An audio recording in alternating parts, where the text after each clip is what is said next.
ముందుగా నమస్కారాలు చెప్పుకుంటున్నానండి.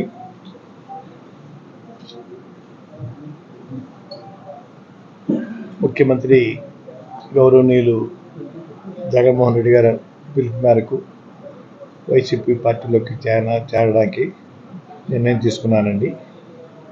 14వ తేదీ ఉదయం స్టార్ట్ అవుతానండి.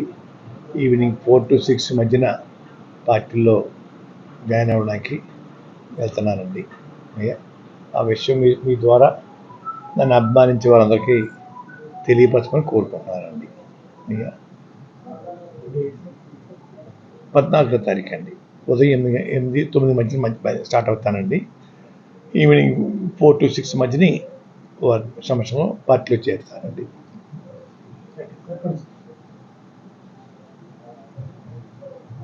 తాడేపల్లి అనుకుంటానండి, ఇంకా ప్లేస్ వెన్యూ చెప్పలేదండి.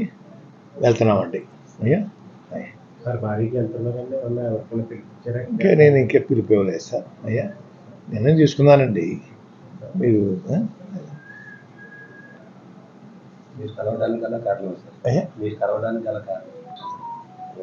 అంటే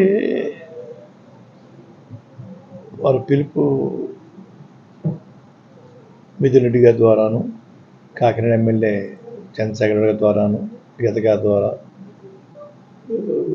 మన కన్నబాబు గారి ద్వారా వచ్చిందండి. నేను కూడా వారికి మద్దతుగా ఉండాలని నిర్ణయించుకున్నానండి. ఇంకా మంచి మంచి పథకాలు, సంక్షేమ పథకాలు ఇంకా పేదవారికి అందించేలాగా నా వంతు నేను కృషి చేయడం కోసం ఆలోచనతో ఉండి నిర్ణయం తీసుకున్నాను సార్. ఇప్పుడు కాకినాడ పార్లమెంట్ సంబంధించి పవన్ కళ్యాణ్ గారు పోటీ చేస్తారంటున్నారు కదా, ఆయన మీద ఏమైనా మీకు పోటీ చేయగలరు? నేను ఎటువంటి కండిషన్ పెట్టలేదు సార్. ఎమ్మెల్యే సీట్ కానీ ఎంపీ సీట్ కానీ అడగకుండాను సర్వీస్ చేయడం కోసం వస్తానని చెప్పానండి. భగవంతుడి దయ వల్ల వారు మళ్ళీ అధికారం రావాలి, వచ్చిన తర్వాత వారు ఏదైనా ఇస్తే తీసుకోవడానికి సుముఖంగా ఉన్నాను తప్ప ఇప్పుడు మాత్రం ఎటువంటి సీటు నాకు కానీ నా కుమారుడు కానీ అడిగే ఉద్దేశం పెట్టుకోలేదండి. అన్కండిషనల్గా నేను చేరడానికి నిర్ణయించుకున్నాను సార్.